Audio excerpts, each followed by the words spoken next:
ನಮಸ್ತೆ ಟಿವಿ 20 ಕನ್ನಡ ವಾಹಿನಿಗೆ ಸ್ವಾಗತ. ಚಕ್ರವರ್ತಿ ಅನ್ನದಾನೀಶ್ವರ ಶ್ರೀಗಳು ಲಿಂಗೈಕ್ಯರಾದವರು ಕೂಡ ಅವರ ಸಂಕಲ್ಪದಂತೆ ಬಂಡಿ ಗಣಿಯ ಬಸವಗೋಪಾಲ ನೀಲಮಾಣಿಕ ಮಠದಿಂದ ನಿರಂತರವಾಗಿ ದಾಸೋಹ ನಡೆದುಕೊಂಡು ಬರ್ತಾ ಇರುವುದು ಸಂತಸದ ವಿಷಯ ಅಂತ ಶ್ರೀಶೈಲ್ ಜಗದ್ಗುರು ಡಾಕ್ಟರ್ ಚೆನ್ನ ಸಿದ್ದರಾಮ ಪಂಡಿತಾರಾಧ್ಯ ಶಿವಾಚಾರ್ಯ ಮಹಾಸ್ವಾಮೀಜಿ ಹೇಳಿದ್ದಾರೆ. ಚಿಕ್ಕೋಡಿ ತಾಲೂಕಿನ ಸುಕ್ಷೇತ್ರದ ಯಡೂರಿನ ಶ್ರೀ ವೀರಭದ್ರೇಶ್ವರ ಜಾತ್ರಾ ಮಹೋತ್ಸವದ ಅಂಗವಾಗಿ ಬಂಡಿಗಣಿಯ ಲಿಂಗೈಕ್ಯ ಚಕ್ರವರ್ತಿ ಅನ್ನದಾನೀಶ್ವರ ಶ್ರೀಗಳ ಬಸವಗೋಪಾಲ ನೀಲಮಾಣಿಕ ಮಠದಿಂದ ಆಯೋಜನೆ ಮಾಡಲಾಗಿದ್ದ ಮಹಾದಾಸೋಹಕ್ಕೆ ಚಾಲನೆ ಕೊಟ್ಟು ಮಾತನಾಡಿದರು. ಜಾತ್ರೆಗೆ ಬರುವ ಲಕ್ಷಾಂತರ ಭಕ್ತರಿಗೆ ಅನ್ನದಾನ ಮಾಡಿಕೊಂಡು ಬರುತ್ತಿರುವ ಬಂಡಿಗಣಿಯ ಮಠದ ದಾಸೋಹವು ದೊಡ್ಡ ಶಕ್ತಿಯಾಗಿದೆ. ಚಕ್ರವರ್ತಿ ಅನ್ನದಾನೀಶ್ವರ ಶ್ರೀಗಳ ಅಗಲಿಕೆಯ ನಮ್ಮನ್ನ ಕಾಡ್ತಾ ಇದೆ. ಬಂಡಿಗಣಿ ಮಠದಿಂದ ಹೋಳಿಗೆ, ತುಪ್ಪ, ಜಿಲೇಬಿ, ಹುಗ್ಗಿ, ಬುಂದಿ, ಮಾಲುಂದಿ, ಭಜ್ಜಿ, ಅನ್ನ ಸಾಂಬಾರ್, ಸೀರಾ, ಸಜ್ಜನಕಿ, ಹೋಳಿಗೆ ಹೀಗೆ ಪಂಚ ಪಕ್ವಾನದ ಭೋಜನವನ್ನ ಭಕ್ತರಿಗೆ ಉಣಬಡಿಸಿದ್ದಾರೆ. ಅನ್ನದಾನೀಶ್ವರ ಶ್ರೀಗಳು ನಡೆಸಿಕೊಂಡು ಬರುತ್ತಿರುವ ದಾಸೋಹ ನಿಂತಿಲ್ಲ ಎಂಬ ಸಂಗತಿಯು ಹೆಮ್ಮೆ ಪಡುವಂತದ್ದು. ಅನ್ನದಾನೀಶ್ವರ ಶ್ರೀಗಳು ದೇಹದಿಂದ ಇಲ್ಲದೆ ಇರುವುದು, ಆದರೆ ಆತ್ಮದಿಂದ ನಮ್ಮ ಜೊತೆಗೆ ಇದ್ದಾರೆ ಎಂದಿದ್ದಾರೆ. ಬಂಡಿಗಣಿ ಮಠದ ದಾಸೋಹ ಸಾಮಾನ್ಯ ದಾಸೋಹವಾಗಿದೆ, ಅದು ಅಸಾಮಾನ್ಯ ದಾಸೋಹವಾಗಿದೆ ಎಂದಿದ್ದಾರೆ. ಮತ್ತೊಂದು ಕಡೆಗೆ ಆ ವೀರಭದ್ರೇಶ್ವರನ ಮೇಲೆ ಭಕ್ತರು ಇಟ್ಕೊಂಡು ಬಂದಿರುವಂತ ಭಕ್ತಿ ಇವೆಲ್ಲ ಕಾರಣ ಆದ್ರ, ಇನ್ನೊಂದು ಕಡೆಗೆ ಇವುಗಳಷ್ಟೇ ಪ್ರಬಲವಾದ ಮತ್ತೊಂದು ಕಾರಣ ಏನು ಅಂದ್ರೆ ಅದು ಚಕ್ರವರ್ತಿ ಅನ್ನದಾನೇಶ್ವರರ ಮಹಾದಾಸೋಹ ಕಾರಣ ಅನ್ನುವಂಥದ್ದನ್ನು ನಾವಿಲ್ಲಿ ಹೇಳಲಿಕ್ಕೆ ಮರೆಯೋದಿಲ್ಲ. ಆದರೆ ಈ ವರ್ಷದ ದಾಸೋಹದಲ್ಲಿ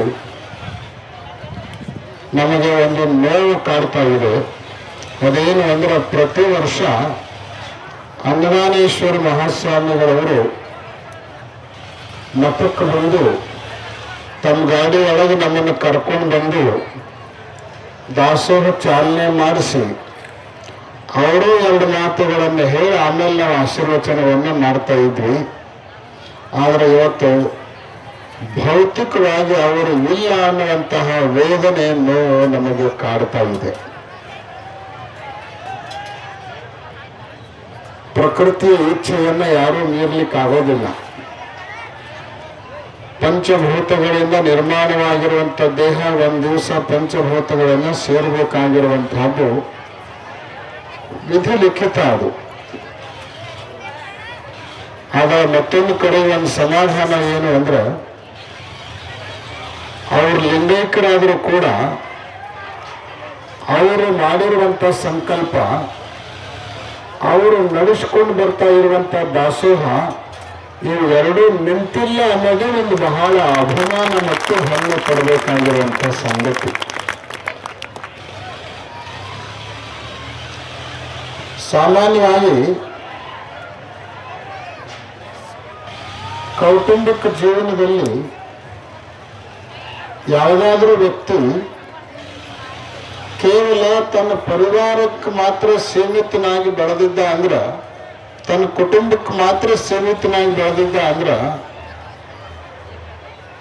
ಆತ ಇರೋ ತನಕ ಮಾತ್ರ ಅವನ ಕೆಲಸಗಳು ನಡೀತಾ ಇರ್ತಾವೆ. ಆದ್ರೆ ಯಾವ ವ್ಯಕ್ತಿ ವಿಶ್ವ ಕುಟುಂಬಿಯಾಗಿ ಬೆಳೆದು ನಿಲ್ತಾನೋ, ವಸುಧೈವ ಕುಟುಂಬಕಂ ಅನ್ನೋ ಮನೋಭಾವನೆಯನ್ನ ಬೆಳೆಸ್ಕೊಳ್ತಾನೋ, ಅವನ ಸಂಕಲ್ಪ ಮತ್ತು ಅವ ಜೀವಿತ ಇದ್ದಾಗ ನಡೆದುಕೊಂಡು ಬರ್ತಾ ಇರುವಂತ ಕಾರ್ಯಗಳು ಅವ ಇದ್ದಾಗ ಮಾತ್ರ ನಡೆಯಂಗಿಲ್ಲ, ಆತ ಹೋದ ಮೇಲೂ ಕೂಡ ಅವು ನಡೀತಾನೆ ಇರ್ತಾವ ಅನ್ನೋದಕ್ಕೆ ಈ ದಾಸೋಹನೇ ಒಂದು ಪ್ರತ್ಯಕ್ಷ ನಿದರ್ಶನ. ಒಬ್ಬ ಸುಭಾಷಿತಕಾರ ಒಂದು ಸುಂದರವಾದ ಮಾತನ್ನ ಬರೀತಾನೆ. ಉದಯತಿ ಯದಿ ಭಾನು ಪಶ್ಚಿಮೇ ದಿಗ್ವಿಭಾಗೆ, ಪ್ರಚಲತಿ ಯದಿ ಮೇರು ಶೀತತಾಂ ಯಾತಿ ಬಂಧಿ, ವಿಕಸತಿ ಯದಿ ಪದ್ಮಂ ಪರ್ವತಾಗ್ರೇ ಶಿಲಾಯಾಂ, ನ ಚಲತಿ ಖಲು ವಾಕ್ಯಂ ಸಜ್ಜನಾನಾಂ ಕದಾಚಿತ್. ಪೂರ್ವದಲ್ಲಿಯೇ ಹುಟ್ಟುವಂತ ಸೂರ್ಯ ಪ್ರಸಂಗ ಬಂದರೆ ಪಶ್ಚಿಮದಲ್ಲಿ ಹುಟ್ಟಬಹುದು. ಕವಿಯ ಮಾತು ನೋಡು ಎಷ್ಟು ವಿಚಿತ್ರ ಅದ. ಯಾವಾಗಲೂ ಲಾತೂರ ಜಿಲ್ಲೆಯ ಶ್ರೀನಾಥ ಪಂಚಮ ಪೀಠಾಧಿಪತಿ ಗುರುಬಾವ ಮಹಾರಾಜರು ಮಾತನಾಡಿ, ಪುಣ್ಯ ಸ್ಥಳದಲ್ಲಿ ಮಹಾಪ್ರಸಾದವನ್ನ ಮಾಡುವುದರಿಂದ ಸಂತೃಪ್ತಿ ಹೊಂದಿ ಆಶೀರ್ವಾದವನ್ನ ಪಡೆದುಕೊಳ್ಳುತ್ತೀವಿ. ಸ್ವಚ್ಛ ಮನಸ್ಸಿನಿಂದ ಪ್ರಸಾದವನ್ನ ಸೇವಿಸುವುದರಿಂದ ನಮ್ಮ ಬುದ್ಧಿ ಮನಸ್ಸು ಶುದ್ಧವಾಗುತ್ತೆ. ಲಿಂಗೈಕ್ಯ ಚಕ್ರವರ್ತಿ ಅನ್ನದಾನೇಶ್ವರ ಶ್ರೀಗಳ ಭಕ್ತರಿಂದ ಜರುಗುತ್ತಿರುವ ಪಂಚ ಕಪಕ್ವಾನದ ಭೋಜನವು ಪ್ರಶಂಸನೀಯ. ಸಹಸ್ರಾರು ಭಕ್ತರಿಗೆ ಬಗೆ ಬಗೆಯ ಅನ್ನ ಪ್ರಸಾದವನ್ನ ಮಾಡುತ್ತಿರುವ ಲಿಂಗೈಕ್ಯ ಅನ್ನದಾನೇಶ್ವರ ಶ್ರೀಗಳ ಕಾರ್ಯ ಮೆಚ್ಚುವಂತದ್ದು ಎಂದಿದ್ದಾರೆ. प्रत्येक अमावस्याला ज्या व्यक्तींच्या माध्यमातून जे अन्नदानेश्वर आहेत त्यांच्या पश्चात सुद्धा त्यांचे सर्व काही सहकारी मंडळी आहेत, त्यांनी सुद्धा इतका मोठा भोजन प्रसाद इथे आयोजित केला गेलेला आहे. घरामध्ये आपल्या जर 5-50 माणसं यायला लागली तर काय करावं हा प्रश्न पडतो. आणि इथे त्या अन्नपूर्णेच्या तिथं आम्ही पाहिलं तर काय खावं हा प्रश्न आम्हाला पडलेला आहे. हमको तो यहाँ पे ऐसा लग रहा है कि भाई ಹಿಂಗೆ ನಾಸ್ತದ ಇಲ್ಲಿ ಏನ್ ತಿನ್ಬೇಕು, ಏನೇನ್ ತಿನ್ಬೇಕು, ಏನೇನ್ ಜಿಲೇಬಿ ಮಾಡೋದು, ಏನ್ ಹೋಗಿ ತಿನ್ನೋದು, ಏನ್ ಹೋಳ್ಗಿ ತಿನ್ನೋದು,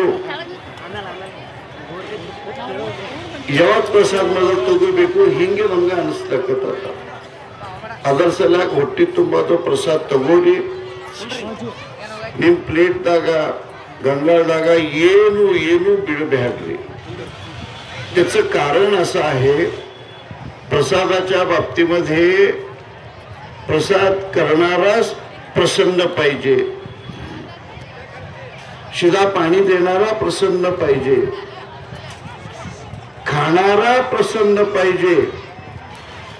आणि पोट भरून ज्यावेळेस आपण जातो इथे प्रसन्न चित्ताने जाणारा हा तो प्रसन्न पाहिजे, तर त्याची प्रसन्नता लाभते. आजच्या या शुभघडीवरती हा प्रसाद घेऊन आपल्या जीवनामध्ये निश्चितच हा परिवर्तन घडवून आणणार आहे. म्हणून महास्वामीजी सांगितलं नाही, गुरुबाबा आपण बोला. महाराष्ट्रातनं लातूर जिल्ह्यातनं आज आमचं इथे येणं झालं आणि याच्यामध्ये आज संध्याकाळी महास्वामीजींनी चक्री भजनाचा कार्यक्रम आज ज्या घराण्यामध्ये वारकरी संप्रदायाच्या माध्यमातून आज चक्री भजन होतं. कारण उद्या आम्ही आमच्या आयुष्यावरून ज्ञानोबा तुकाराम करत नाव होगतेवी पंढरपूर नडकूत होगतेवी नाव नमदू यात्रा 4 वाजता, पंढरपूर वारी 4 वाजता. म्हणून आज महास्वामीजींचा शब्द कुठे खाली पाडू देऊ नये. आज त्यांचा शब्द म्हणजे साक्षात मल्लिकार्जुनचा शब्द आमच्यासाठी, प्रमाण तो शब्द आहे आमच्यासाठी, प्रमाण तो शब्द आहे. तो आशीर्वाद आपल्या सर्वांना मिळावा. पूर्णमतः पूर्णमिदं पूर्णात् पूर्णमुदच्यते पूर्णस्य पूर्णमादाय पूर्णमेवावशिष्यते. ಬಳಿಕ ಬಂಡಿಗಣಿಯ ಬಸವಗೋಪಾಲ ನೀಲಮಾಣಿಕ ಮಠದ ಭಕ್ತರು ಆದ ಕಾಮಪ್ಪ ಶಿವಾನಂದ ಸಚಿಯನವರು ಮಾತನಾಡಿ, ಲಿಂಗೈಕ್ಯ ಚಕ್ರವರ್ತಿ ಅನ್ನದಾನೇಶ್ವರ ಶ್ರೀಗಳು ಹಾಕಿದ ದಾರಿಯಲ್ಲಿ ಭಕ್ತರು ಸೇರಿಕೊಂಡು ದಾಸೋಹವನ್ನ ನಡೆಸಿಕೊಂಡು ಬರ್ತಾ ಇದ್ದೇವೆ ಎಂದಿದ್ದಾರೆ. ಏನಪ್ಪಾ ಅಂದ್ರೆ ಆಣಿ ನಡೆದ ದಾರಿಯೊಳಗ ಅಡಮರಿ ನಡೆಯೋದೇನು ದೊಡ್ಡದಲ್ಲತ್ತ, ಹಂಗ ಅಪ್ಪಾಜಿಯವ್ರು ಹಾಕಿಕೊಟ್ಟಂತ ಮಾರ್ಗದಲ್ಲಿ ನಾವು ಭಕ್ತಾದಿಗಳು ನಡೆಸ್ಕೊಂಡು ಹೋಗೋದು ಇದು ಬಹಳ ನಮಗೆಲ್ಲ ಸರಳವಾಗಿ ನಡೆದೈತಿ. ಅದರ ಜೊತೆಗೆ ಇನ್ನು ಮುಂದೆ ಬರುವಂತ ಸೊಗಲಾಗಿರ್ಬೋದು, ಆಮೇಲೆ ಎಲ್ಲ ದಾಸೋಗಳು ಕೂಡ ಪಂಡ್ರಾಪುರ, ಶ್ರೀಶೈಲ ಎಲ್ಲ ದಾಸೋಗಳನ್ನು ಭಕ್ತರು ಎಲ್ಲರೂ ಒಂದು ಸಮ್ಮುಖದೊಳಗ ಭಕ್ತರ ಒಂದು ಇದರೊಳಗನ ಈ ದಾಸೋಗಳನ್ನ ನಡೆಸ್ಕೊಂಡು ಹೋಗ್ತಾರೆ. ಎಲ್ಲ ದಾಸೋಗಳದಲ್ಲ ಅವನ್ನೆಲ್ಲನೂ ಇದೇ ರೀತಿಯೇ ಮುಂದೆ ನಡೆಸ್ಕೊಂಡು ಹೋಗ್ತಾರೆ. ಈ ವರ್ಷ ಕೂಡ ಅಪ್ಪಾಜಿಯವರ ನೇತೃತ್ವದಾಗನ ಅಪ್ಪಾಜಿಯವರು ಹೇಳಿದ ಪ್ರಕಾರನ ಆಲೂಗಿರಿ, ಜಿಲೇಬಿ, ಬುಂದೆ, ಮಾದೂಲಿ, ಹೋಳಿಗೆ, ತುಪ್ಪ, ಶಾಂಡ್ಗಿ, ಬಜ್ಜಿ, ಅನ್ನ, ಸಾಂಬಾರ, ಮಸಾಲೆ ಅನ್ನ, ಸಿರ ಈ ಥರ ಎಲ್ಲ ಐಟಮ್ಸ್ ಮಾಡಿ ಎಲ್ಲ ಭಕ್ತಾದಿಗಳು ಚಲೋ. ಎಷ್ಟು ನಮೂನಿ ಮಾಡಿರುತ್ತೆ? ಒಂದು 18-19 ಥರ ಅಡಿಗೆ ಆಗಿದೆ. ಎಷ್ಟು ಜನ ಭಕ್ತರು ಬಂದಿರೋ? ಭಕ್ತರು ಎಷ್ಟು ಜನ ಬಂದಿರಿ ಜಾತ್ರೆ? ಭಕ್ತರು ಒಂದು 1500 1800 ತನಕ ಅದ. ನಮ್ಮ ಸೇವಕರು ಎಷ್ಟು ಜನ ಬಂದಿರ? ಸೇವಕರು ಒಂದು 1800 ಜನ ಅದಾರೆ. 1800 ಒಂದು ಸುಮಾರು ಒಂದು 2 ಲಕ್ಷ ಜನ ಊಟ ಮಾಡ್ತಾರೆ. ಈ ಪ್ರತಿ ಕಡೆ ಹೋದಲ್ಲಿ ಇದ ಎಲ್ಲ ಇದ ಇರ್ತದೆ. ಸಿರ್ಸೈಲ್ದಾಗ ಒಂದೊಂದ್ ಕಡೆ ಏನಿರ್ತೈತ್ರಿ, ಸಿರ್ಸೈಲ್ದಾಗ ರೊಟ್ಟಿ, ಸಜ್ಜೆ ರೊಟ್ಟಿ, ಮೊಸರ ರೊಟ್ಟಿ, ಮತ್ತೆ ಶ್ರೀಖಂಡ್ ರೀ, ಪುರೆ, ಬಾಸುಂದಿ ರೀ, ಎಲ್ಲ ಒಂದೊಂದ್ ಕಡೆ ಇರ್ತೈತಿ. ನಾವು ಎಲ್ಲಿ ಸಿರ್ಸೈಲ್ದಾಗ ಬ್ಯಾಸಿಗೆ ಇರ್ತೈತ್ರಿ, ಅದ್ರ ಪ್ರಕಾರ ಅದ್ರ ಮಾಡ್ತೀವಿ. ಸ್ವಲ್ಪ ಹೊಟ್ಟೆ ತಂಪಾಯ್ತು, ಮೊಸರ ರೊಟ್ಟಿ ಹಿಂಗೆ ಈ ಥರ ಎಲ್ಲ ಅಪ್ಪಾರ ಮೊದಲನೇ ಹಿಡ್ಕೊಂಡನ ಮಾಡ್ಕೊತ ಬಂದಾರ್ರಿ. ಕಲ್ಲಂಗಡಿ, ಎಳ್ನೀರು ಎಲ್ಲ ಕಬ್ಬಿನ ಹಾಲು ಇದು ಇಲ್ಲ ನಂಗಿಲ್ಲ. Sir okay.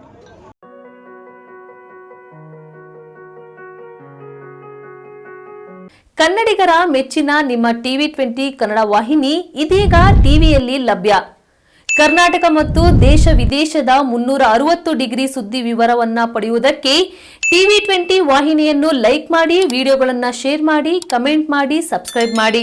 HCN cable 842 ನಂಬರ್ನಲ್ಲಿ Hukkeri taluk ಹಾಗೂ ಸಂಕೇಶ್ವರದ ಸುತ್ತಮುತ್ತಲಿನ ಹಳ್ಳಿಗಳಲ್ಲಿ ಲಭ್ಯ.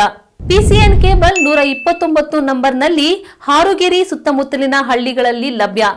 ರಾಯಬಾಗ್ ಡಿಜಿಟಲ್ ಚಾನೆಲ್ ಕೇಬಲ್ 80ನೇ ನಂಬರ್ನಲ್ಲಿ ರಾಯಬಾಗ ತಾಲೂಕಿನ ಸುತ್ತಮುತ್ತಲಿನ ಹಳ್ಳಿಗಳಲ್ಲಿ ಲಭ್ಯ.